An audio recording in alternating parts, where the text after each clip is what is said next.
இஸ்ரேலுக்கும் ஹமாஸுக்கும் இடையே 15 மாதங்கள் போர் நடந்தன நமக்கு தெரியும். பிறகு 6 வாரம் அமைதியாக இருப்போம் அப்படின்னு சொல்லி அமைதி ஒப்பந்தம் போட்டாங்க. அது அமலுக்கும் வந்துருச்சு. 2 தரப்புலையும் பணைய கைதிகளை அவங்க விடுதலை செஞ்சு வராங்க. இதெல்லாம் ஒரு பக்கம் இருக்கையில் காசாவில் காட்சிகள் எப்படி இருக்குது அப்படின்னு சொல்லி பாருங்கள். இன்னும் கொஞ்ச நேரத்தில் நீங்கள் இதுவே ட்ரோன் காட்சி தான்.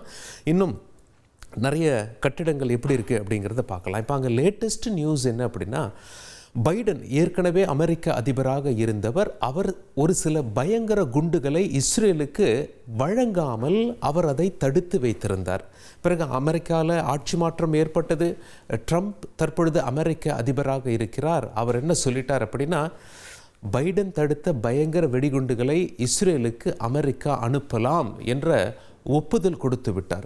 அது எம்மாதிரியான குண்டு அப்படின்னு சொல்லி பார்த்தீங்கன்னா, ஒரு இடத்துல போய் விழுந்தது அப்படின்னா சுமார் 300 மீட்டருக்கு சேதத்தை ஏற்படுத்தக்கூடிய குண்டுகள், அந்த சுற்றளவுக்கு சேதத்தை ஏற்படுத்தக்கூடிய குண்டுகள் என்று சொல்லப்படுகிறது. இதெல்லாம் ஒரு பக்கம் இருக்க, மக்கள் ஏற்கனவே என்ன பண்ணுறாங்க அப்படின்னா, யாரெல்லாம் விடுதலை செய்யப்பட்டாங்களோ, அது மட்டும் இல்லாமல் யாரெல்லாம் அகதிகளாக இருந்தாங்களோ அந்த மக்கள் தங்களுடைய சொந்த வீடிற்கு திரும்ப முயற்சி செய்கிறார்கள். பாலஸ்தீனில், குறிப்பாக காசாவில் நம்ம சொந்த வீட்டுக்கு போயிடலாம், என்னதான் சேதம் அடைந்திருந்தாலும் அங்கே போய் ஒரு டென்ட்டு போட்டாவது தங்கிடலாம் அப்படின்னு சொல்லிட்டு தான் நாங்கள் போனோம். ஆனால் எங்களை எங்களுடைய வீடுகளில் அனுமதிக்கவில்லை. அது மட்டும் இல்லை, வடக்கு காசா செல்வதற்கு அனுமதிக்கவில்லை அப்படின்னு சொல்லி மக்கள்லாம் ராய்ட்டர்ஸ் என்ற செய்தி நிறுவனத்திற்கு பேட்டி கொடுத்திருக்காங்க. மக்கள் குழுமி இருக்கக்கூடிய காட்சிகளையும் பார்த்து விடுவோம். இஸ்ரேல் அவர்களை தடுத்து வைத்தது ஏன் என்பதை அந்த காட்சிகளுக்கு பின்பு நான் பார்ப்போம். முதலில் அந்த காட்சிகள்.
இப்படியாக அங்கே லட்சக்கணக்கில் பாலஸ்தீனியர்கள் காசாவிற்குள் செல்ல தயாராக இருக்காங்க. ஆனால் இஸ்ரேல் அவர்களை அனுமதிக்கவில்லை. வானில் துப்பாக்கியை நோக்கி சுட்டதாக சொல்லப்படுகிறது. இது ஒரு பக்கம் இருக்கையில் இஸ்ரேல் என்ன சொல்கிறாங்க, எதனால் காசா மக்களை காசாவில் அனுமதிக்கலை அப்படின்னா, ஹமாஸ் தன்னுடைய ஒப்பந்தத்தை நிறைவேற்றவில்லை. இன்னும் ஒரு பெண் கைதி நாங்கள் யார் விடுதலை செய்ய சொன்னோமோ ஹமாஸ் அவங்கள விடுதலை செய்யலை அப்படின்னு சொல்லி இஸ்ரேல் சொல்கிறாங்க. ஹமாஸ் அந்த ஒப்பந்தத்தை மதிக்கலை அப்படின்னு சொல்லி. ஹமாஸ் என்ன சொல்கிறாங்க அப்படின்னா, இஸ்ரேல் இத்தனை லட்சம் மக்களை அகதிகளாக இன்னும் வைத்திருக்கிறது. போர் முடிந்து அமைதி திரும்பினாலும் தங்களது வீட்டுக்கு அந்த மக்களை அனுமதிக்க என்ன தடையாக இருக்கிறது? இஸ்ரேல் ஒப்பந்தத்தை மீறிவிட்டது அப்படின்னு சொல்லி சொல்லும்போது உலக நாட்டில் இருக்க தலைவர்கள்லாம் யோசிக்கிறாங்க, அமைதி ஒப்பந்தத்தின் ஆரம்பமே இப்படின்னா 6 வாரமாவது அமைதி ஒப்பந்தம் நீடிக்குமா? 2ஆம் கட்டமாக அந்த 6 வாரத்துக்கு எக்ஸ்டென்ஷன் போட்டு இன்னும் அதிக மாதம் நிரந்தரமாக அமைதி திருமணம்னு சொல்லி நினைத்து கொண்டிருக்கும் நேரத்தில் முதல் வாரத்திலேயே இப்படி முரண்டு பிடித்தால் என்ன செய்வது, எங்கு போய் முடியும் என்ற கேள்வியை எழுப்பியிருக்கிறார்கள். இந்த நேரத்தில் தான் அமெரிக்க அதிபர் ட்ரம்ப் அந்த அறிவிப்பை வெளியிட்டிருக்கிறார். பயங்கர ஆயுதங்களை இஸ்ரேலுக்கு சப்ளை செய்கிறோம் அப்படின்னு சொல்லி. அது மட்டும் இல்லை, ட்ரம்ப் என்ன சொல்லியிருக்கார், காசாவில் வசிக்கும் சில லட்சம் மக்கள் எகிப்து மற்றும் ஜோர்டான் நாட்டுக்கு செல்ல வேண்டும், அங்கே அந்த நாடுகள் அவர்களை ஏற்க வேண்டும் அப்படி சொல்லி. இதற்கு எகிப்தும் ஜோர்டானும் சரி என்று சொல்லவில்லை, அதிர்ச்சி அடைந்திருக்கிறார்கள். காரணம், அவங்க என்ன நினைக்கிறாங்க அப்படின்னா, எங்கள் நாட்டில் எங்களுடைய குடிமக்கள் வசிக்கிறாங்க, திடீரென திபுதிபுவன லட்சக்கணக்கில் பக்கத்து நாட்டிலேருந்து மக்கள், அதுவும் போரால் பாதிக்கப்பட்டவங்க வந்தால் அத்தனை பேருக்கு நாங்கள் இருப்பிடமும் உணவும் மற்ற வாழ்வாதாரமும் எப்படி தருவோம், உள்நாட்டில் குழப்பம் ஏற்பட்டுவிடும் என்று அவர்கள் அதிர்ச்சியில் இருக்கிறார்கள். பாலஸ்தீன மக்களும் என்ன சொல்கிறாங்க, காசா தான் எங்கள் வீடு, நாங்கள் எதுக்கு எங்கள் வீட்டை விட்டு எங்கேயோ போனால் தான் போர் முடிஞ்சிடுச்சு, எங்கள் வீட்டு உள்ளே எங்களை அனுமதிங்க அப்படின்னு சொல்கிறாங்க. இது ஒரு புதிய குழப்பத்தை ஏற்படுத்தி இருக்கிறது.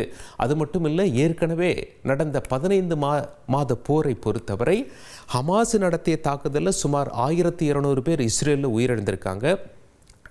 காசாவில் இஸ்ரேல் நடத்திய தாக்குதலில் சுமார் 47,000 பேர் உயிரிழந்திருக்கிறார்கள். அதில் 13,000 பேர் குழந்தைகள் அப்படின்னு சொல்லி சர்வதேச அமைப்புகள் செய்தி வெளியிட்டிருக்கின்றன. இன்று பாலஸ்தீனத்தில் ஒரு பகுதியான மேற்கு கரை, வெஸ்ட் பேங்க் என அழைப்பார்கள், அங்கே திடீரென இஸ்ரேல் நடத்திய தாக்குதலில் 2 வயது பெண் குழந்தை உயிரிழந்திருக்கிறார். அந்த காட்சிகளை பார்த்து விடுவோம். فيونا الثنتين هي بنعطيكم مجال بس تشوفوها وبترجعوا كمان مرة بس تحملونا. التي يقتلها جيش الاحتلال صارت حوادث استثنائية كالكوارث الطبيعية أو انهيار منزل أساساته ضعيفة. والشاهد حبيب الله تكبير لا إله إلا الله. طالما أن دم الفلسطينيين يسفك في الشوارع من دون أن يحاسب أي أحد. لا إله إلا الله. 15 மாத இடைவிடாத தாக்குதலில் உருக்குலைந்து காணப்படும் காசா நிலைமை அங்கே இப்படித்தான் இருக்கிறது. இன்னும் இதை சீர் செய்ய எத்தனை ஆண்டுகள் பிடிக்குமோ என எங்களுக்கு தெரியவில்லை என சர்வதேச அமைப்புகள் தெரிவித்திருப்பது குறிப்பிடத்தக்கது. அந்த மக்கள் மீண்டும் அந்த பூமிக்கு திரும்ப அனுமதிக்கப்படுவார்களா, அல்லது அகதிகளாக ஏற்கனவே இருக்கும் மக்கள் அண்டை நாடுகளில் அகதிகளாக செல்வாரா என்ற கேள்வி எழுந்திருக்கு. அமெரிக்க அதிபராக பொறுப்பேற்றிருக்கும் ட்ரம்ப், நீங்கள்லாம் பக்கத்து நாட்டுக்கு போங்க அப்படின்னு சொன்னது மிகப்பெரிய ஆச்சரியத்தையும் அதிர்ச்சியையும் அந்த பாலைவன பூமியில் ஏற்படுத்தி இருக்கிறது.